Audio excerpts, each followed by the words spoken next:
Hi friends, ఎలా ఉన్నారు అందరూ? నేనైతే బాగున్నాను, మీరు కూడా బాగుంటారని నేను అనుకుంటున్నాను. ఈ రోజు అయితే నేను మా ఫ్రెండ్ ఇంకో ఫ్రెండ్ ముగ్గురం కలిపి సంధ్యా 70mm వార్ 2 మూవీకి అయితే వెళ్ళాము.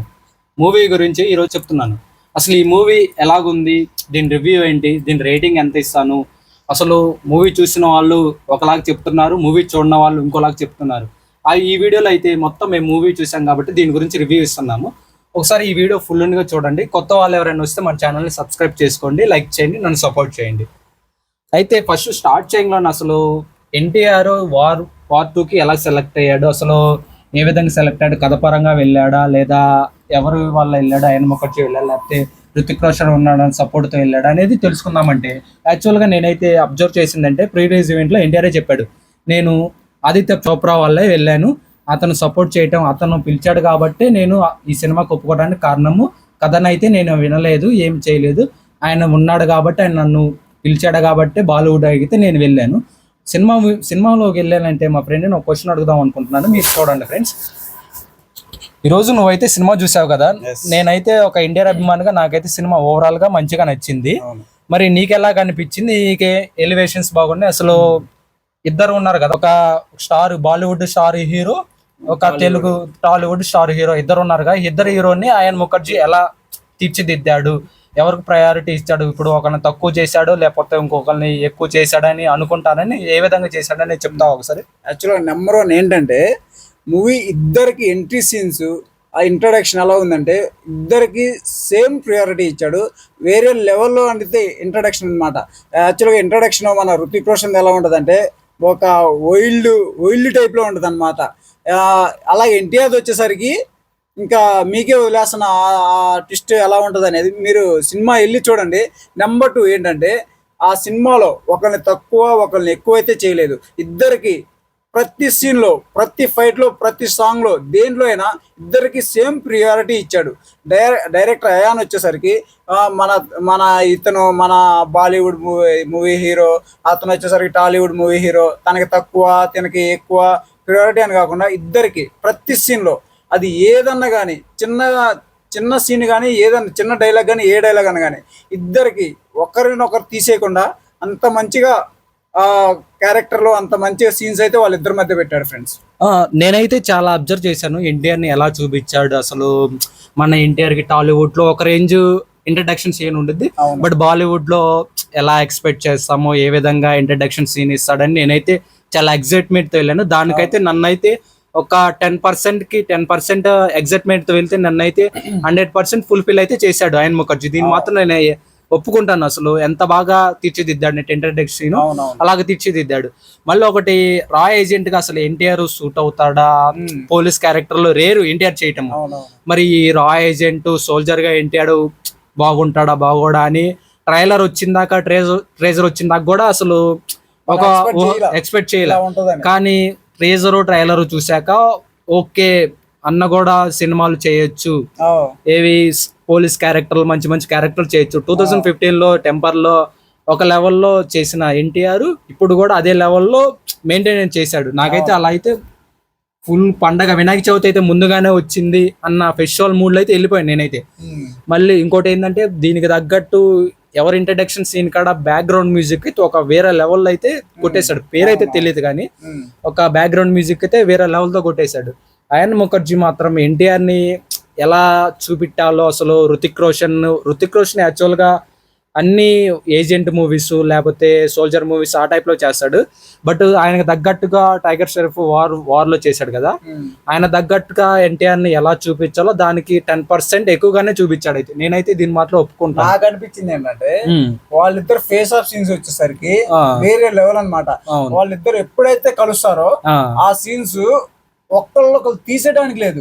రుతిక్ రోషన్ కన్నా కూడా ఎన్టీఆర్ కి ఎక్కువ హైప్, బ్యాక్గ్రౌండ్ మ్యూజిక్ కూడా ఆ సింహం అరిసిద్ది చూసాను, ఆ టైపు అసలు టైగర్ అరిచినట్టు ఎన్టీఆర్ వచ్చినప్పుడల్లా ప్రతిసారి ఆ సౌండ్ అయితే బ్యాక్గ్రౌండ్ సౌండ్ వస్తుంది, గర్జించినట్టు వచ్చింది. ఊరికే పైన ఈ ఎంటకలైతే ఇలా నిక్కబుచ్చుకున్నాయని చెప్పండి. అసలు బీజిఎం మాత్రం వేరే లెవెల్ అన్నమాట. ఇంకొకటి కూడా ఆ విధంగా లేదు ఫ్రెండ్స్. నువ్వు ఒకటి గమనించావా, ఇది డాన్స్ మాత్రం అసలు స్టెప్స్ సింక్ అవ్వలేదు, అది అవ్వలేదు, కానీ అవ్వలేదు అని అంటారని అసలు ఎన్ని టేకులు చేశారో మాత్రం డాన్స్ మాత్రం వేరే లెవెల్. సలామానాలు అయితే నాకైతే సీట్లో కూర్చోలేకపోయాను నేనైతే అసలు. వేరే బాగుంది, చాలా బాగుంది. ఉన్న 3 సాంగ్స్ 4 సాంగ్స్ అయినా ఆ సాంగ్స్ కి తగ్గట్టు డాన్స్, దానికి తగ్గట్టు బీజిఎం, మ్యూజిక్, అసలు పాటలు కొన్ని సినిమాల్లో యాక్చువల్గా ఏం జరుగుతుందంటే బాలీవుడ్ పాటలు మనకి అంతగా నచ్చుతాయా, తెలుగులో ట్రాన్స్లేట్ చేస్తే నచ్చుతాయా అన్నట్టు కదా, ఇవి వినే కొద్దీ ఇంకా వినాలన్న ఆతృతతో సాంగ్స్ అయితే భలే రాశారు, ఎవరు రాశారే కానీ. అవును, నాకు నచ్చిన కొన్ని మూమెంట్స్ ఏంటంటే ఫస్ట్ ఇద్దరు ఎంట్రీ సీన్ సూపర్, ఇంటర్వెల్ ముందు మంచి ట్విస్ట్ వేరే లెవెల్ ఉంటది. అసలు ఎన్టీఆర్ ఏంటి, రితిక్ రోషన్ ఏంటి అని అక్కడ మీకు అర్థమైపోద్ది సినిమాలో వాళ్ళ క్యారెక్టర్స్ ఏంటి అనేది. ఈ ఇంటర్వెల్ మిస్ అయ్యారంటే సినిమా మీకు ఏం అర్థం కాదు. అలాగే క్లైమాక్స్ లో వచ్చేసరికి వేరే లెవెల్, ఎవరు ప్లాన్స్ వాళ్ళు ఫుల్ ఎగ్జిక్యూట్ అనమాట.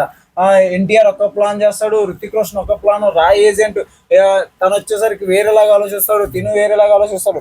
అసలు మైండ్ ఆఫ్ థింకింగ్ ఎలా ఉంటదంటే ఎవరిది తీసేయడానికి లేదు ఫ్రెండ్స్, అంత మంచి అనిపించింది. మళ్ళీ నువ్వు ఒకటి గమనించావా, ఇది ఓన్లీ యాక్షన్ ఫిలిం, ఇది ఈ ఫిలిం లేకపోతే అంత కన్నులతో గిన్నెలు, మళ్ళీ కొన్ని సెంటిమెంటల్ సీన్స్, మళ్ళీ లవ్ ట్రాక్ కైరా అద్వాని రుతిక్ రోషన్ మధ్య లవ్ ట్రాక్ కొద్దిగా అయినా కానీ చాలా బాగా ఉంది. అసలు ఇంత బాగా అయన్ ముఖర్జీ బ్రహ్మాస్త్రంలో తీసినంత కంటే ఇంకా బాగా ఇంప్రూవ్ అయ్యాడు అని ఇద్దరు హీరోల్ని ఇలా మెయింటైన్ చేయొచ్చు అన్నట్టు కాకుండా అసలు చాలా ఫ్రెండ్లీగా మెయింటైన్ చేశాడు అన్నట్టుగా తీశాడు. అసలు చాలా రియలిస్టిక్ అనిపించింది మూవీ కూడా. ఫైట్స్ గానీ ఆ సెట్ గానీ ఎలా ఉందంటే చాలా రియలిస్టిక్ గా ఉంటాయి, రియల్ గా ఉన్నట్టు అనిపించింది అనమాట.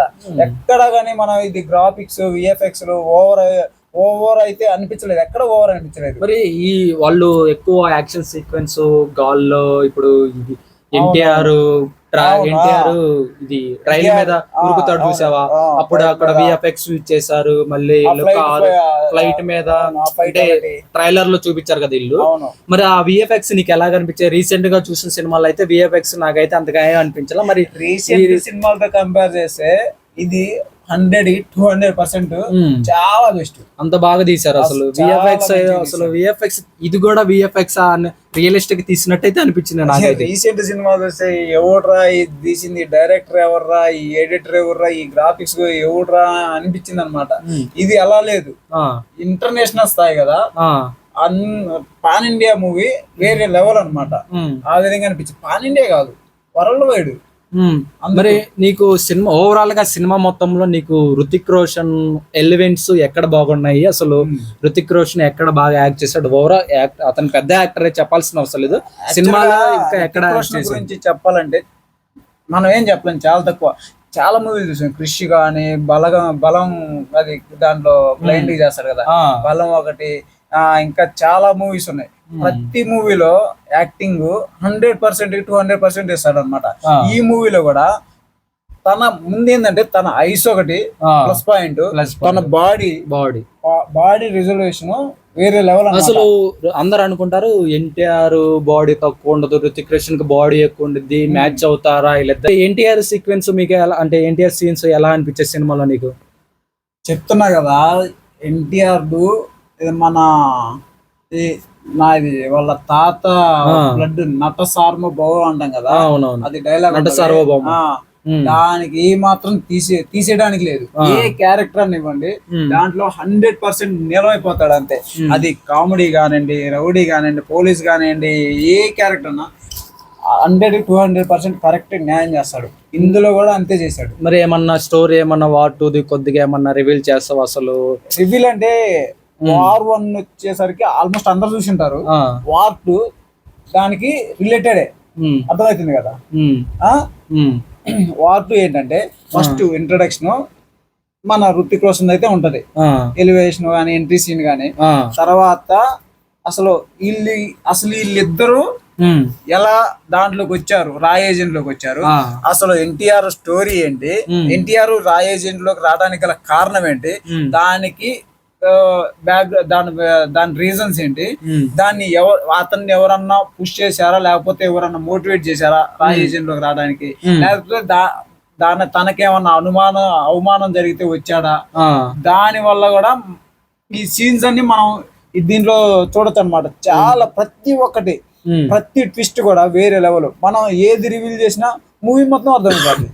మరి వీళ్ళిద్దరూ మనం ట్రైలర్ లో చూసినట్టు వీళ్ళిద్దరూ కొట్టుకుంటారు కదా, అవును ఏది స్నో కాడ. అవును. అసలు దానికి తగ్గట్టు అసలు ఎందుకు కొట్టుకుంటున్నారు ఏమన్నా చెప్పగలుగుతావా, లేకపోతే అది సినిమాలో వెళ్ళి చూస్తేనే బాగుండేది అని అంతా మనం చెప్పేదైతే ఇంకా సినిమా ఎందుకంటే అంటే యాక్చువల్ గా ఏంటంటే ఇద్దరు హీరోలు కొట్టుకున్నప్పుడు ఒక హీరోని ఒక హీరోని ఎక్కువ దెబ్బలు కొట్టు ఇంకో హీరోని 2 దెబ్బలకి కింద పడేలాగా చేస్తారు కదా, అలాగే ఏమన్నా ఇద్దరు ఈక్వల్ ప్రయారిటీ ఇచ్చారా లేకపోతే లేదు ఎవరిని తక్కువ చేశారు చూసారా?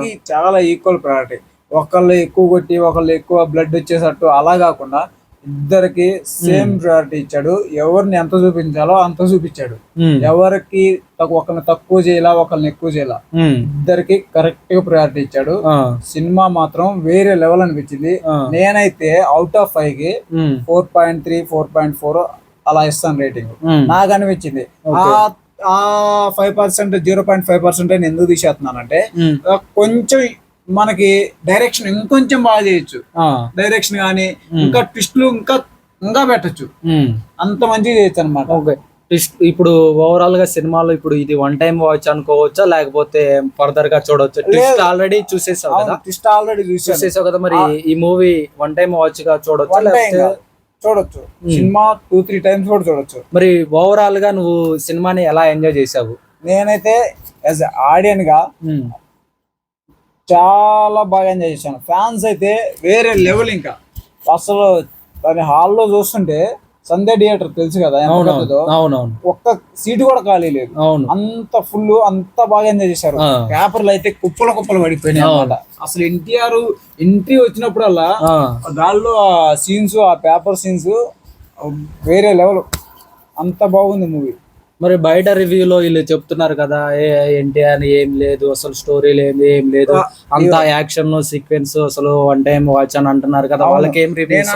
నేను చెప్తా, కొంతమంది ఉంటారు వేరే ఫ్యాన్స్ వచ్చి వీళ్ళని తక్కువ చేయటం, ఈ ఫ్యాన్స్ ని, ఆ సినిమా అట్టుంది, ఈ సినిమా అసలు బాగాలేదు, మా ఈ హీరో అంతా.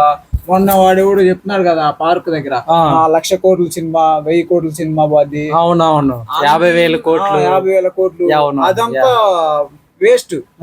సినిమా ఎంత నీకేమనిపించిందో దాని గురించి నాకు అనిపించింది నేను చెప్తున్నా.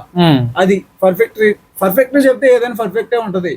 ఏదో మూవీ చూడకుండా వచ్చి మనకి న్యూస్ పేపర్ లో వచ్చింది డైరెక్ట్ గా ఇలా చెప్పేదైతే ఎవడేం చెప్తాడు? అవును, చెప్తారు, అంతే కదా. మనం వెళ్ళి కల్లారా చూసి చెప్తున్నాం కాబట్టి మనకి ఎలా అనిపించింది మనం డైరెక్ట్ గా చెప్పగలుగుతున్నాం ఏదైనా. అలా అనిపించింది అనమాట. చాలా మంది నమ్మొద్దు అనమాట ఫేక్ వ్యూస్. చాలా మంది వ్యూస్ కోసం ఏంటంటే ఆ సినిమా అట్ట బాగాలేదు, ఆడ బొంగు ఈడు బోసానం అలా అంటుంటారు, కానీ అయ్యేం పట్టించుకో. సినిమా మాత్రం ఏకదమ్. మేమైతే ఈ రోజు ఫస్ట్ షోకి అయితే వెళ్ళాం ఫ్రెండ్స్. ఇది ఫ్రెండ్స్ సినిమా అయితే ఓవరాల్ గా నాకైతే చాలా బాగా నచ్చింది. ఎందుకు చెప్తున్నానంటే అసలు ఒక హీరోకి కావాల్సిన ఎలివేషన్స్, ఎలిమెంట్స్, యాక్షన్ సీక్వెన్స్ ఎన్ని కావాలంటే అన్ని 100% అయితే అయాన్ ముఖర్జీ అయితే తీర్చిదిద్దాడు. దీంట్లో నో డౌట్. మీరు చూడని వాళ్ళు ఎవరైనా ఉన్నారంటే ఒకసారి ఈ వీడియో చూడండి. మేము చెప్పిన ఏమైనా తప్పు ఉంటే మా కామెంట్స్ లో చెప్పండి. ఏమైనా రైట్ ఉన్నాయనుకో మీరు ఒకసారి సినిమా వెళ్ళి చూడండి. మేము చెప్పిన రైట్ రాగానే మీకు అర్థమైపోద్ది. ఇదైతే సంగతి ఫ్రెండ్స్. Okay, thank you.